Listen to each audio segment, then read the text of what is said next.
শান্তিপূর্ণ সমাজে অশান্তির মূল কারণ কিন্তু এরা। জন্যই আজকে বাংলা যত কীর্তনীয়া তারা পরিচিতি লাভ পেয়েছে। তোমরা ছিলে বলে বাংলা। এই ইউটিউব চ্যানেলগুলো কাদের? এইগুলো কাদের?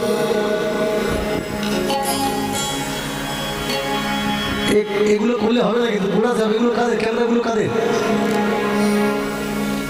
কে কথা বলছো না কেন? ঘুরিয়ে নাও,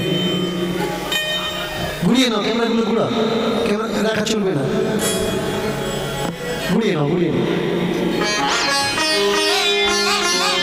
আজকের আমাদের শান্তিপূর্ণ সমাজে অশান্তির মূল কারণ কিন্তু এরা। যারা যেখানে যেখানে আমাদের কীর্তন চলে আজও পর্যন্ত কেউ গিয়ে কোনো অশান্তি করেনি। আজকে শান্ত সমাজকে অশান্তি করে তোলার মালিক কিন্তু এই ক্যামেরাগুলো। ক্যামেরা ঘোরানো লাগবে কিন্তু। আমি কমিটিকে আগে বলেছি, এখনো বলছি, ক্যামেরা ঘোরান তবে কীর্তন করবো। ক্যামেরা ঘুরিয়ে নিন।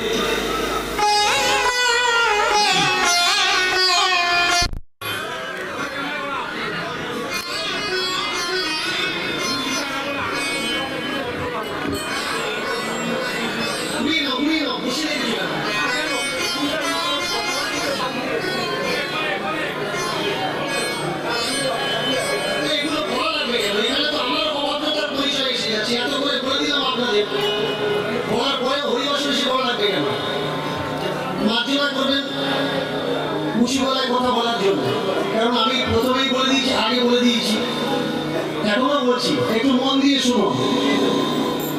আজকে যে অশান্তির জায়গাটা তৈরি হয়েছে তার জন্য দায়ী কিন্তু আমি নই। কেন? কারণ আমরা যেসব কথাগুলো বলি এই কথাগুলো আমাদের নয়। মন দিয়ে শুনবেন, এই কথাগুলো আমাদের নয়। এই কথাগুলো কারে? এই তালিয়াটির গোড়া একটা ক্যামেরা, এটা ঘুরিয়ে দাও। এই কথাগুলো সম্পূর্ণ বইয়ের কথা।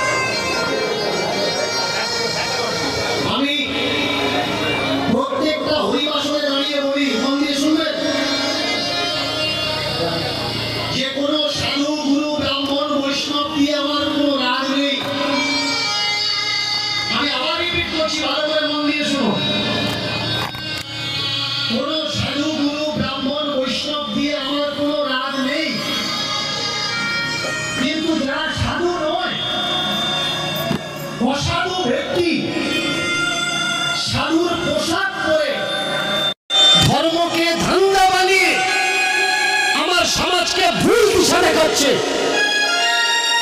আমি শুধু তাদের জন্য কথাগুলো বলি। আর সেই জায়গায় এই ইউটিউবার গুলো কেটে চেটে ছাড়ে। দেখো কৃষ্ণ ঠাকুর সাধুকে অপমান করছে, দেখো কৃষ্ণ ঠাকুর ব্রাহ্মণকে অসম্মান করছে। কোন ব্রাহ্মণ বৈষ্ণবকে আমি অসম্মান করি না, কিন্তু যে ব্রাহ্মণ বলছে আপনার বাড়িতে পূজা করতে গিয়ে আমরা কারোর হাতে খাই না, অথচ মনের মাথায় দাঁড়িয়ে চা গিলছে, আলুর দম দোকানে গিয়ে ডিম ভাজা গিলছে, আমি তাদের বলি। আমরা রঘুনাথ দাস গোস্বামীর জীবনী কথা আস্বাদন করব, অন্য কোনো কথা নয়। তার পূর্বে আমি বলতে গিয়ে বলবো, ইউটিউব ভাইরা এসেছে সকলে, আমি সকলকে সম্মান জানাই। এই জন্য জানাবো, তোমাদের জন্যই আজকে বাংলার যত কীর্তনীয়া তারা পরিচিতি লাভ পেয়েছে। তোমরা ছিলে বলে বাংলার সকল কীর্তনীয়ারা আজকে এত পরিচিতি, গ্রামে গঞ্জের মানুষ কীর্তন শুনতে পাচ্ছে, সকলে ডেকে নিয়ে গিয়ে হরিনাম প্রচার করছে। কেন? আমি যখন আপনাদের গ্রামে প্রথম আসি, নামটা মনে নেই গ্রামে, ভুলে গিয়েছি। হ্যাঁ, নূর শিকদার চক। আজ থেকে, হ্যাঁ, নূর শিকদার চক প্রথম যখন এসেছিলাম, আজ থেকে কম করে 18 থেকে 19 বছর আগে। তখন ইউটিউব কিছু ছিল না। ওনারাও এনেছিলেন সেই অনেক দিন আগে, তখন রাস্তাঘাটও ভালো ছিল না। তারপরে হঠাৎ করে ইউটিউব আসাতে প্রচার সকলের বেড়েছে। তা আমি এইটুকু সকলের কাছে ক্ষমা প্রার্থী। আমি প্রথমে ছোট্ট একটা কথা বলে নেব, শুধুমাত্র লীলা মাধুর্যের মধ্যে থাকবো, অন্য কথা বললে আসরটা নষ্ট হয়ে যাবে। আমি এইটুকু বলতে চাই, গতকাল রাত্রিতে আমার ফোনে একটা মেসেজ এসেছে। হ্যাঁ, একটা চ্যানেল থেকে একটা ভিডিও পোস্ট করা হয়েছে, ফেসবুক চ্যানেল, তোমরা প্রচার করবে, তোমাদের বললাম। একটা ফেসবুক চ্যানেল থেকে একটা ভিডিও প্রচার হয়েছে আমার নামে। প্রচারটা করেছে দীনকৃষ্ণ ঠাকুরের একটা দালাল, তার নাম হচ্ছে সুরজিৎ সি। ওর ছবিটা দেবে, দিয়ে লিখবে। ও ট্যাগলাইন যোগ করেছে যে বিবেকানন্দের নামে আমি নাকি কোনো অশ্লীল কথা বলেছি ফোনে, মানে আমার ফোনে ভয়েস রেকর্ডিংটা দিচ্ছে। ফেসবুকে সেই ভিডিওটা আজকে সকালে আমার কাছে এসেছে। তা আমি ওই দালালগুলোকে বলতে চাই, মনে রাখবে সব সময়ের জন্যে বিবেকানন্দকে নিয়ে কীর্তনের জগতে নিতাই গৌর ইউটিউব চ্যানেলে গিয়ে খুঁজে দেখবে যারা সমস্যা এদের হচ্ছে। বিবেকানন্দকে নিয়ে কীর্তন জগতে যে মহামূল্যবান কথা আমি প্রচার করেছি, আমার আগে এ তাবৎ কীর্তন জগতে এত দামি কথা কোন কীর্তনীয় প্রচার করেনি বিবেকানন্দের উপরে। আমি প্রথম সেই মানুষ যে বিবেকানন্দের আমেরিকার চিকাগো ধর্মসভায় যাওয়ার ঘটনাটা, ভগ্নী নিবেদিতাকে নিজের শিষ্য বানাবার কথাটা, ভারতবর্ষের হিন্দুদের একত্র হওয়ার কথাটা আমি প্রথম প্রচার করেছিলাম। আর এই সমস্ত উৎখাত পাগলের দল তারা আমাকে দোষী বানাতে চাইছে। কেন জানো? একটা কারণের জন্য দোষী করতে চাইছে। দোষীটা কি? ওরা বুঝে গেছে আমি একটা পরিচিত মুখ। ওরা কোনো কীর্তনীয়ের নামে নিন্দা করে না, শুধু আমার নামে করে। কেন জানেন? একটা কারণে করে।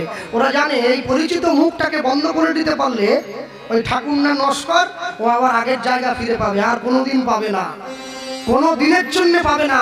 যেটা একবার নষ্ট হয়ে যায়, তোমার স্বরূপ মানুষের কাছে প্রকাশ হয়ে গেছে, তুমি আর কোনোদিন নিজের জায়গাটা ফিরে পাবে না। আর আরেকটা কথা বলি, এই কথাগুলো ফেক অডিও কল, কিছু ফলস ভিডিও, আগের কথাটা বাদ দিয়ে পরের কথাটা বাদ দিয়ে মাঝখানের একটু অংশ তুলে এদিক ওদিক করে ছেড়ে গোপাল কৃষ্ণ পালের ইমেজ নষ্ট করা যায় না, নষ্ট করা যাবে না। 20 বছর ধরে একটু একটু করে কীর্তন জগতে নিজের স্থান তৈরি করেছি, অনেক কষ্ট করে। জীবনে প্রথম গান শুরু করেছিলাম 500 টাকা থেকে। সেদিন আমার কাছে খাওয়ার পয়সা ছিল না। কোথায় ছিলে তোমরা? আজকে বৌদ্ধবাদী কটা লোক এসে তোমরা মনে মনে ভাবছো সনাতন ধর্মকে অপমান করে তোমার পিছনের পথ দিয়ে পালিয়ে যাবে। হবে না। এটা মানুষকে দ্বিখণ্ডিত করে দেওয়ার গভীর একটা চক্রান্ত। আমি সকলের কাছে অনুরোধ করব, শুধু এই আসর নয়, যত মানুষ ইউটিউবের মাধ্যমে আজকের এই অনুষ্ঠানটা দেখবেন, আমি সকলকে অনুরোধ করব, দয়া করে বিধর্মীদের এই চক্রান্তে আপনারা পা দেবেন না। কোন কীর্তনিয়া সকলে বলছে, প্রচার করছে ওরা আমরা নাকি মহাপ্রভুকে নিয়ে ব্যবসা করে খাচ্ছি। তোমরা কাকে নিয়ে ব্যবসা করছো? কাকে নিয়ে ভাঙিয়ে খাচ্ছ? কাকে নিয়ে ব্যবসা করছো? আমাদেরকে বলে আমরা নাকি ভণ্ড। শোনো, আমাদের কপালে তিলক আছে, আমরা গুরুঘর আশ্রয় করেছি, 12 মাস নিরামিষ সেবা করি, আমরা একাদশী ব্রত পালন করি, ভগবানকে ভোট দিয়ে প্রসাদ পাই। ভণ্ড তারা, তারা ভগবানের নাম করতে গিয়ে ভগবানের প্রতিষ্ঠিত মঞ্চে দাঁড়িয়ে ভগবানকে অপমান করে, তারা ভণ্ড। যারা মা দুর্গার ব্লাউজের মাপ চায় তারা ভণ্ড। যারা সরস্বতী মন্ত্রের ভুল ব্যাখ্যা করে তারা ভণ্ড। যারা মানুষের সামনে সনাতন ধর্মকে ছোট করে তারা ভণ্ড। যারা মানুষকে এই ধর্ম থেকে ভাঙিয়ে নিজেদের সম্প্রদায়ভুক্ত করতে চায় তারা ভণ্ড। যাদের কলার ধরে পুলিশ হাফ কিলোমিটার টেনে নিয়ে যায় তারা ভণ্ড। ভণ্ড আমরা নই। আমি ঘোষণা করলাম, আবারও বললাম, এই ধরনের অন্যায় ফেক ভিডিও যদি আমি আর কোনোদিন ফেসবুক বা ইউটিউবে দেখি, তাহলে কিন্তু আমি এর যথাযথ ব্যবস্থা নিতে বাধ্য থাকব। কেন? আমি দীনকৃষ্ণ ঠাকুর নই যে আমি আসার আগে আমাকে মারার জন্য 50 জন দাঁড়িয়ে আছে লাঠি নিয়ে, আমি ভয়ে গান ক্যান্সেল করে দিয়েছি। আমি সেই লোক নই। আমি গাড়ির থেকে নামলে 100 জন যুবক ছেলে ছুটে যায় আমার সঙ্গে হ্যান্ডশেক করার জন্য। কতটুকু প্রচার করছো? হিন্দু ধর্মকে বাঁচাবার জন্য, এই সম্প্রদায়কে বাঁচাবার জন্য আমি মুসলিম ভাইদের কাছ থেকে থ্রেট পর্যন্ত পেয়েছি। সে লড়াই তোমরা করো, শুধুমাত্র হিন্দুদের বদনাম করছো। পারবে অন্য ধর্মকে নিয়ে বাজে কথা বলতে? পারবে না, পারবে না। মনে রাখবে, নিজের ধর্মকে নিন্দা করে যে মাটিতে খাও, যে মাটিতে দাঁড়াও, যে মাটিতে ঘুমাও, যে কমিটির কাছ থেকে এসে লাখ লাখ টাকা রোজগার করে নিয়ে বাড়ি, আমরা তো 20-25 হাজার টাকার ব্যবসায়ী, তুমি তো 1 লাখ টাকা ধর্ম ব্যবসায়ী। এক পালা গান করতে গেলে তোমাকে 1 লাখ টাকা দিতে হয়। তাহলে ব্যবসায়ীকে, ব্যবসায়ী হচ্ছে তুমি। তুমি যে মাটিতে খাও, যে মাটিতে মাথা দিয়ে ঘুমাও, সেই বাংলা মাকে অপমান করে তুমি পয়সা নিয়ে বাড়ি যাও। তুমি কৃষ্ণকে অসুর বলে সম্বোধন করো, যে কৃষ্ণকে নাম নিয়ে, যে কৃষ্ণের নামে অনুষ্ঠান হচ্ছে, যাকে কেন্দ্র করে তোমাকে এনেছে, যাকে কেন্দ্র করে কীর্তন কথাটার জন্ম হয়েছে। তোমার নামের আগের দিকে লেখা আছে কীর্তনিয়া, কীর্তন কথাটার জন্মই হয়েছে ভগবান কৃষ্ণের লীলাকে কেন্দ্র করে। তুমি তাকে ভাঙিয়ে ছোট কথা বলে পয়সা নিয়ে যাও, তুমি জগতের মানুষকে ভণ্ড করো। লজ্জা করে না তোমাদের? হ্যাঁ, লজ্জা করে না? নিজেদের সম্প্রদায়কে বর্ধিত করো, কিন্তু অন্যকে ছোট করে নয়। নিতাই গৌর প্রেমানন্দ। চলো, ওকে নিয়ে আর কোনো কথা বলো মানে নিজেকে ছোট করে। আর আমি বলতে চাই না, সময় আসুক মানুষ জবাব দিয়ে দেবে। আরেকটা কথা, আমি আসরে দাঁড়িয়ে প্রচার করেছিলাম, যেখানে উনি থাকবেন আমি গানে যাব না। সেখানে একটা ভিডিও প্রকাশ হয়েছে, আমি নাকি ভয় পেয়ে আসর ছেড়ে পালাবার চেষ্টা করছি। কে পালাবে, কে থাকবে, এটা সময় বলে দেবে। একটু অপেক্ষা করে যাও, শুধু সবুরে একটু অপেক্ষা করো। গাছ লাগাচ্ছ তো, ফল তোমাদের খেতে হবে। দক্ষিণ 24 পরগনা তোমার বাড়ি, তুমি দক্ষিণ 24 পরগনায় গান করতে পারো না, বাইরের কথা আমি বাদ দিলাম। অপেক্ষা করো, আমি আর উত্তর দিতে হবে না। এই যে ইয়ং ছেলে মেয়ে ছেলেটা ছুটে এসেছে, হ্যাঁ, এরা উত্তর দিয়ে দেবে সময় হলে। চলো, একটু পেয়েছো উত্তর, আর একটু পাবে। হ্যাঁ, আমি ছেলেগুলোকেও বলি, ওরা চ্যানেলে ভিডিও বানায়, সামনে আসে না। সামনে এসে কথা বল, ভিতর থেকে একটা কি কথা পেলো, টুক করে নিল, ভিডিও বানিয়ে। এ কি রে ভাই, ভিতর থেকে ভিডিও একটু লিখে নিলে সামনে। তোরা নাকি সত্যের প্রচার করছিস, যে সত্য প্রচার করে সামনে দিয়ে ঘুরে বেড়াবে, তার ভয় থাকবে কেন? চলো, বলতে গিয়ে আমি বলবো, সবার আগে তোমরা এই অংশটা কেটে ছাড়বে, আর ছবিটা দিয়ে ছাড়বে, দেখতে যেন পায়। তারপরে আমি দেখছো কি বলছি।